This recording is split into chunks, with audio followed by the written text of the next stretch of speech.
What's up? What's up? What's up? I just had to make this video. You know what I'm saying? Joe in the cut.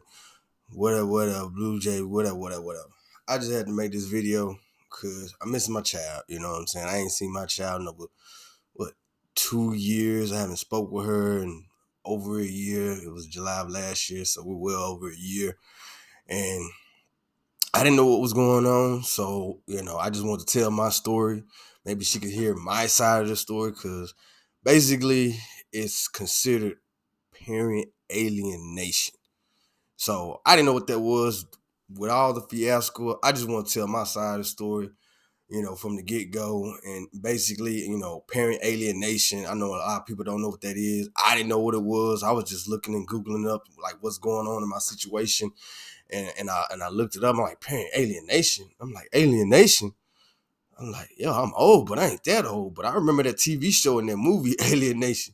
We ain't talking about that alienation. We talking about parent alienation. So if you look at your Google it up, basically it's parent alienation, the strategy where one parent intentionally displays to the child unjustified negatively aimed at the other parent. The purpose of this strategy is to damage the child's relationship with the other parent and turn the child emotions against the other parent. So basically, this can be considered conditioning. At my situation, and I'm gonna try to explain a lot of stuff. When I say I think it's my opinion, I'll basically say my opinion, but I basically to explain that is just you're in your child's ear, you're speaking negatively about him, and you're saying, "Hey, this and this, he ain't that or she ain't that, whatever, whatever." Because it goes both ways. It ain't just with fathers. I've done a lot of research on this, so I just had to make a video and just come out and say, "Okay, we gotta stop this." In other places, you know what I'm saying? In other places, like it's going on. It's really going on. Some places are trying to get this as child abuse to put it in DSM-5 or whatever, you know what I'm saying, for mental abuse or whatever, the mental book, psychology book or whatever. Some states are going through it. Most judges don't recognize it because there's a thin line between um, child abuse or, whatever. I can't even if I say that, whatever. There's a thin line between child abuse, sexual A word and all that other stuff. Um, so yeah, it's a thin line, but I've done so much research on it that there's a thin line between just for us what will be considered parental uh, alienation and what can be considered child a word. And so basically, they have a 8 model structures. I went through it and everything displayed to my situation, in my opinion, just in case one day she actually sees this, you know what I'm saying? I hope she sees it. She was 14 the last time I saw her. She was 14, so she'll be 17 the beginning of next year. And so I just wanted to explain what parent alienation is, what it was, what it's creating, and things that are happening, and just want to tell my story. Maybe she sees this and see my side of the story and just be like, okay, yeah, no, it's a situation. So we'll go over that, momentarily for as the 8 model structures where they have it broken down to wherever, like, what's all consists of. I go ahead and even go through it. I'll go ahead and look it up and go through the 8 model structure because it's really important to know that. So let me try to pull that up. Let's see real quick. Not too long. So this is where they have it to where if this was a psychologist, Amy Baker. I hit her up. She actually hit me up. She actually just wrote a book. I hit her. I throw links in there and everything because she actually hit me up, and I was just venting out to her. She was like, "Hey, I'm not on social media like that, but hey, woo, just reach out to me." She gave me her email address and everything. So shout out to PhD Amy Baker. She's really cold with it. They got other PhD and doctors and scientists, whatever, on top of it. But basically, got 8 manifestations by the Dr. Richard Gardner. You can look this up. So this is to determine if it's actually, parent alienation. So they got the 8 manifestations, got the campaign, the denigration, and I have examples for all 8.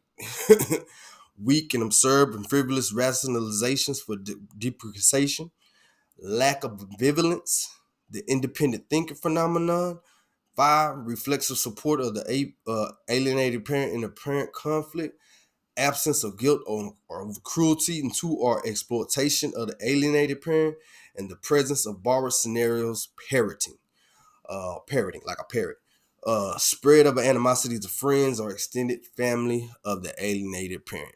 And that's what it goes down. So that's how they determine to see if it is actually really something really going on with the child. And so they're actually trying to get it to be considered, child A word, because I got a whole teenage daughter, and these days in time, 2023, growing up without a father, and I want to be in her life.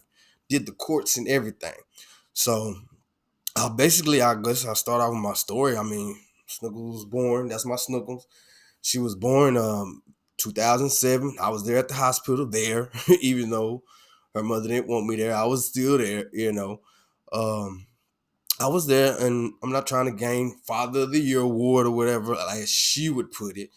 I just try to do my best, whatever. Was I there 100%? No, but I tried my best.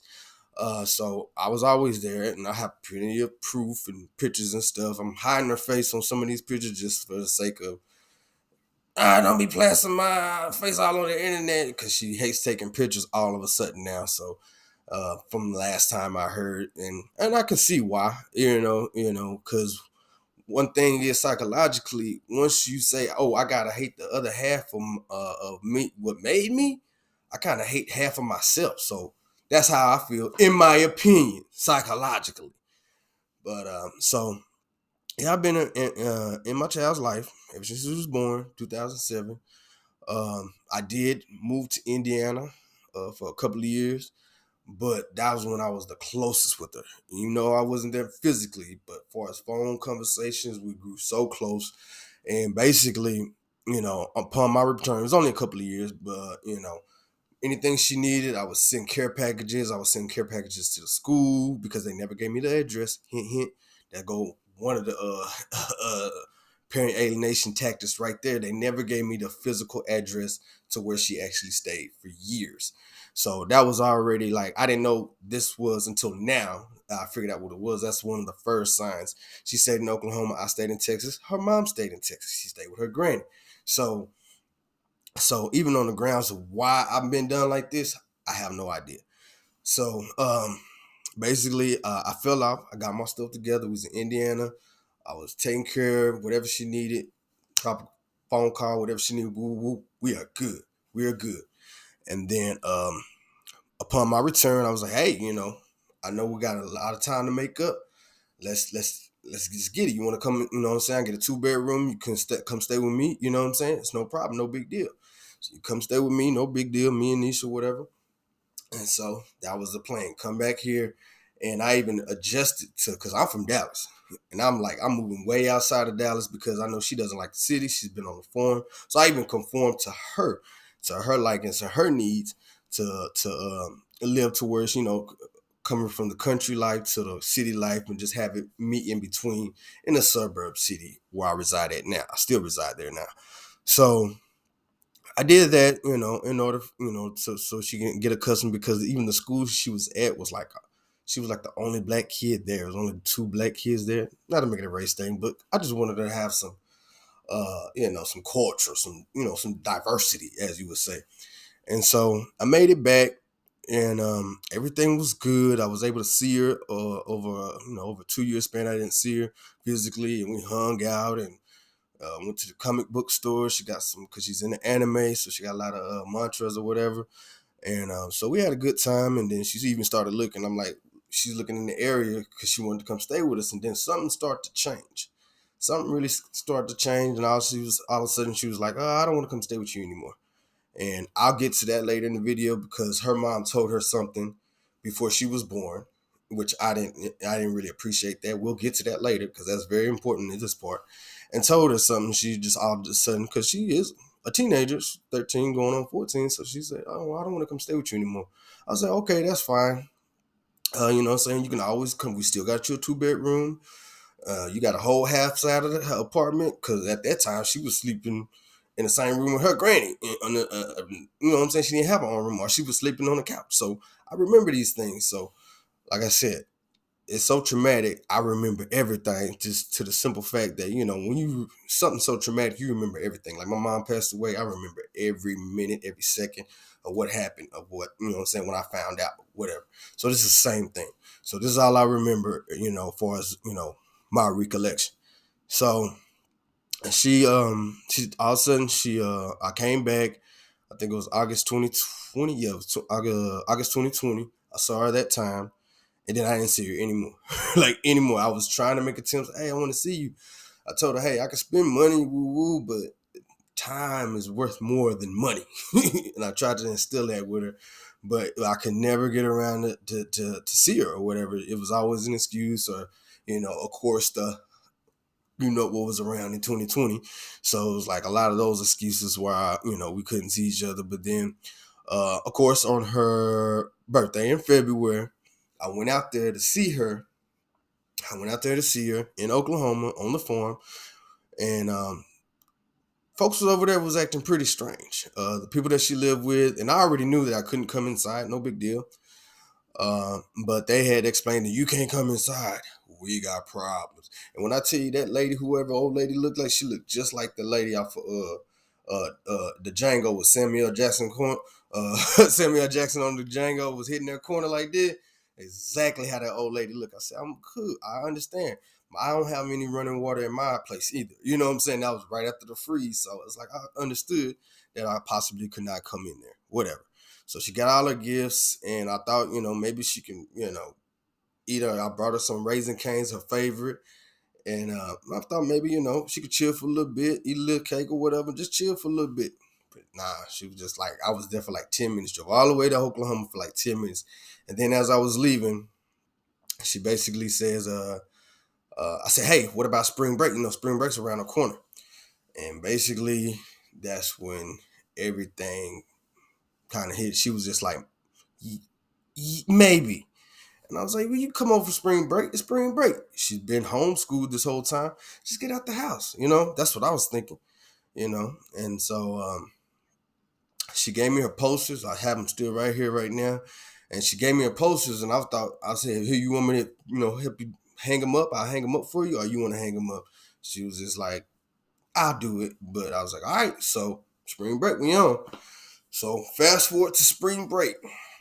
Fast forward to spring break, 2021. So now it's March 16th, I believe. Yeah, March 16th, day right after my birthday. And I'm knowing, because she never even told me when spring break was. She kind of blew it off. But then I went into her school website and was like, okay, you on spring break. So I gave her a call up. And once again, my opinion, I believe that they were waiting for something to happen to where they can just go ahead and cut me off completely. I think it was once again my opinion. Her mom, her granny, thought I was about to take her away, and she was gonna start living good. Well, got a new, she, my girlfriend at the time, what I'm saying, was ready for it. You know what I'm saying? We all ready to have a family and build. I wasn't gonna take nothing away from them. You know what I'm saying? Her granny. That's why I thought it would be good that the location I picked to choose from was not too far from Oklahoma and not too far from where her mom stayed, where I assume her mom stayed. Because I never knew where she stayed. I always asked for the address. They never give it to me. So, yeah, that fretful day, I called her. I said, hey, you ready to go you ready to come over? I only had 2 days off. I worked overnight at the time, so she would have had everything she wanted. She good. You know what I'm saying? I worked overnight. I was driving trucks. I was making good, though. So, no big deal. She can do what she want.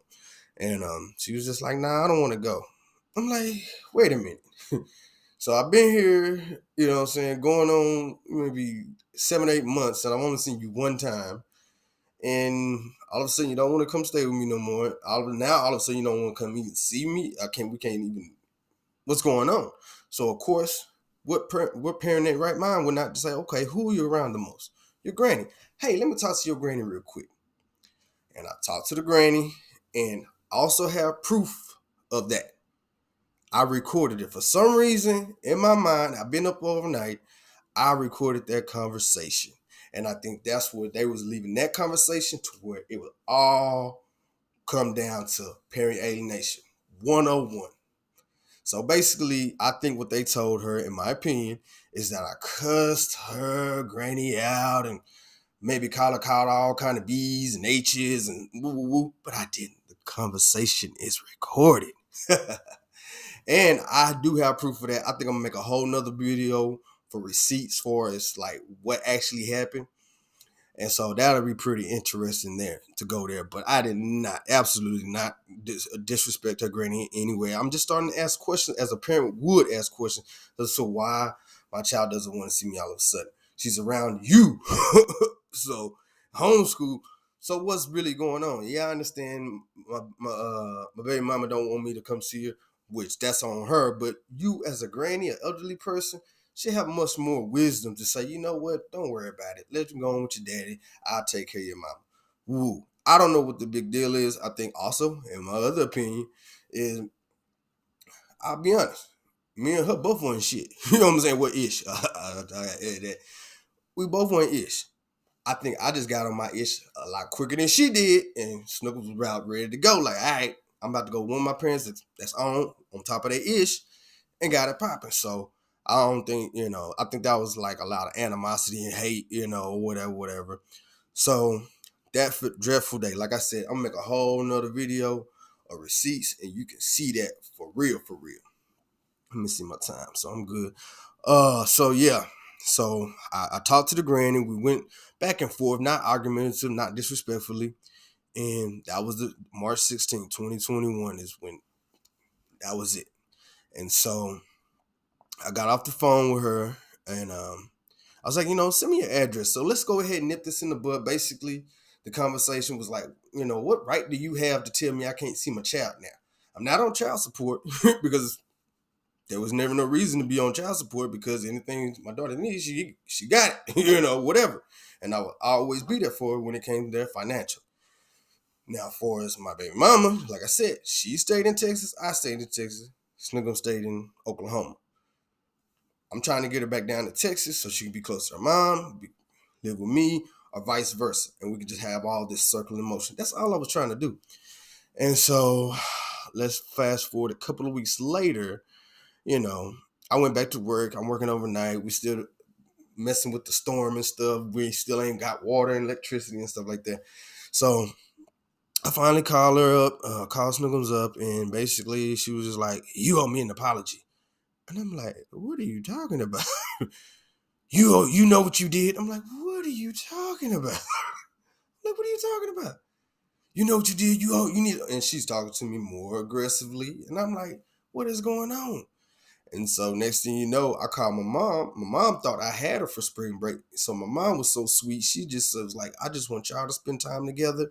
I won't even bother y'all. But when it's about time for her to leave, I'll come by, bring her by because I miss my grandbaby here. Our only grandbaby. Our only grandbaby. And I was like, okay, no problem. So when I talked to my mom, she basically says,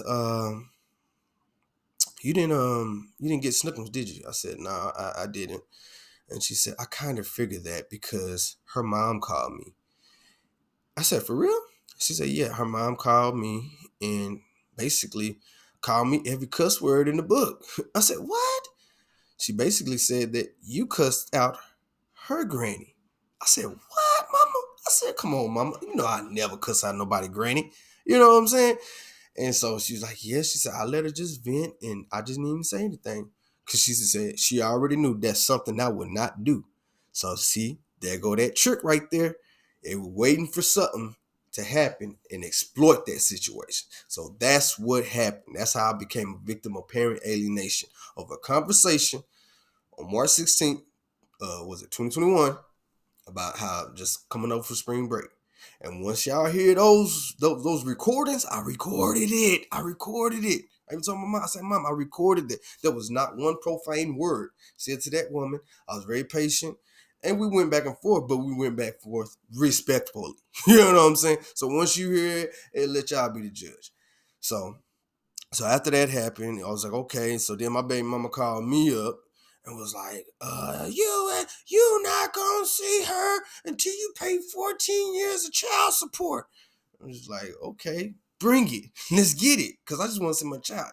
Money ain't no object for me. You know what I'm saying? It's not been an issue. So I get served. I'm like, okay, great. I done got served. Let's get it. And ever since then, she has not showed up for a single court appearance. This is my last one. Like I said, I got a whole receipts page, receipts video that'll show. She never showed up to not one single court case. Not one. I missed a few when you had to go in person, and I opened those cases back up because I had an attorney at the time. He closed them out. I think I went to 4 over the whole time frame. But reverse it back. So when she says I need to apologize, I'm trying to figure out what I need to apologize for. So I'm like, I think they probably think that I cussed her granny out. So, and I know she cut for her granny. So I said, you know what? How about this, Ma? We all gonna go out there to Oklahoma. I remember how to get there. Let's go out there and just basically see where I need to apologize and do it in person. Cause that's more, I think that's more personal, more loving. Look you in your eyes and say, hey, I'm sorry. You feel me? So I went there and they weren't there. We drove all the way to Oklahoma and they weren't there. Now, I know if she ever sees this, that lady, Miss Ann, the way she was laughing and smirking about the situation and trying to, you need to call Miss Priscilla. I'm like, I call Miss Priscilla. Miss Priscilla don't pick up her phone. That's the great. I've been calling. They don't, you know what I'm saying? I told her to send me her number. Yeah, I had to end up researching to get her number.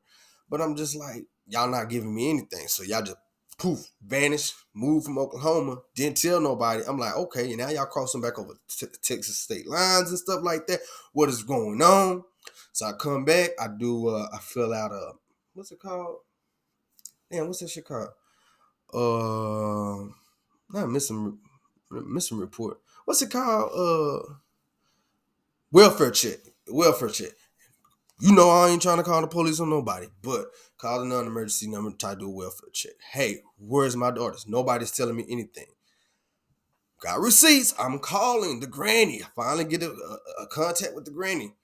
I get death threats, unalive threats. Just off the wall. Just more ignorance and more ignorance portrayed. I try to call Snookums, and every time I do talk to her, so disrespectful. I also have another video that'll show. I think I'll play just a little bit of it right now, but just that video of the dude on. Hello? Hello? I don't want to talk. But dang, how you doing today? Good, I don't want to talk. Why you always tell me that? Because I don't like talking to you. I don't like talking to you. But you won't even let me ask the question before you try to answer it. You just said, how are you? You just said, how are you? Oh my goodness. Demi, why are you so rude to your daddy? I don't like talking to you. But that doesn't give you a reason to be rude. You got to honor your mother and your father, sweetheart. Okay, I don't want to talk. I get that much, but you don't have to be rude about it. I said I don't want to talk. I know that. I heard you the first 4 times, but you still need to stop being rude. That's the whole thing about it. I'm telling you something and you're not listening. Because I'm the parent, you can't tell me nothing. That's the thing. I can express my feelings. You definitely can, but you can do that without being rude as well. That's the whole thing. That's the key. Okay, you don't be rude and you don't be disrespectful. Okay, but you don't have to talk over me either.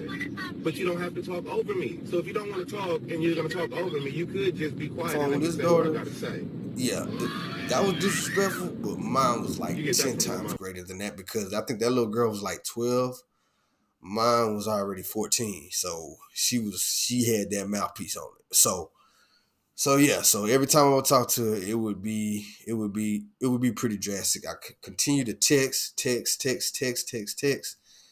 I knew if I call, it just say on hold. Now I used to work for a phone company.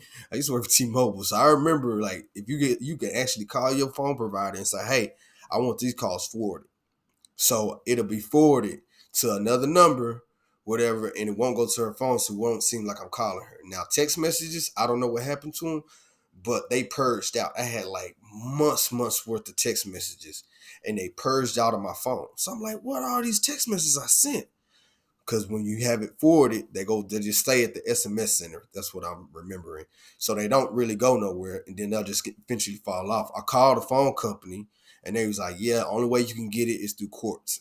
So I'm like, "Okay." So she don't show up for court.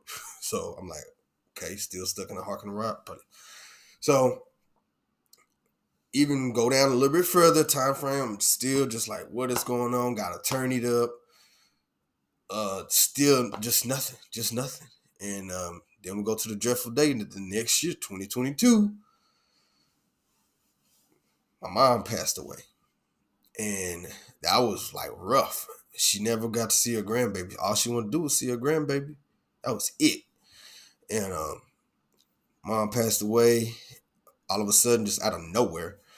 And I still had an attorney at the time, and I was like, least can she at least come to the memorial? But I think I with my other little sister, which I disowned, I don't mess with her, because she got a whole video on herself because she's part of the parent alienation from my side of the family, which is crazy. That's a whole nother video within itself. So anyway, she finds out on social media that my mom passed away. My mom ain't even made it to the morgue yet. And my daughter calls me and was like, "Hey, I found out that your mom passed away. I guess my granny. And so send her my condolences and tell Martha and Emilio I said hi." And I was just like, I literally just left my mom's house. I was just like, they was like, "Who's that?" I was like, "That was Snookums." I was like, so even when it was like, "Hey, time for the memorial," whatever, she claimed independent thinker. I don't want to see it. I don't want to see an unalive body. And I was like, well, she got cremated, so it's just a memorial, so you won't see a body. And she was like, well, I just want to remember the good times. But also, when she parent alienated me and stopped talking to me, she also stopped talking to her granny, which hurt my mama so much. She would cry on like that over her grandbaby. And she stopped talking to her too. And they peoples over there felt that was okay not to even talk to her granny. So cut off a whole side of the family. And even the attorney said, hey, when they cut off a whole side of the family, it's something going on over there that they don't want you to know about. So that part right there. So that's how I became alienated. Pretty much the story. I have a receipts page. I do got a whole forest a video, just basically just so you see where I'm coming from with her mother. Then just a whole situation with my little sister and how that played out with her and my daughter, which I found that out this year, which was crazy. How she's part of the parent alienation on my side. And then just, even when I try to call her, still, you need to apologize and you're so disrespectful. And just, she's actually talking to me disrespectful. And I'm like, I don't know how to talk. I don't even know how to respond because kids on the street don't even talk to me like that. You know what I'm saying? In the hood, you know what I'm saying? I'm like, my own daughter talks to me like that. And they're allowing her to do that, which is not good. So it has a lot of negative effects that can happen. So that's why I'm like, it's serious. And I know a lot of other people probably going through this too. So I just want to tell my side of the story, see where it's coming from. I'll post some more videos, what I'm saying, to collectively put all this together. And then just at the end of the day, Snookums, I love you. I had to say my side of the story. And when parents are alienated like this, it basically comes to the point where it's like, I just want you to hear my side of the story. Maybe you heard her around side of the story, you would be like, oh, because they ran game on you. Both of them, your mama and your granny, ran game. Just because they don't like with me. That's cool. But that's not how you do things as an adult. You know what I'm saying? That's not how you do things. And I was willing to work with anybody. I went to court. I got the documents. This is just my last one. My last one. Like I said, I got a whole nother receipt page. I'll show about, but time running out on this video. So there you go. There you have it.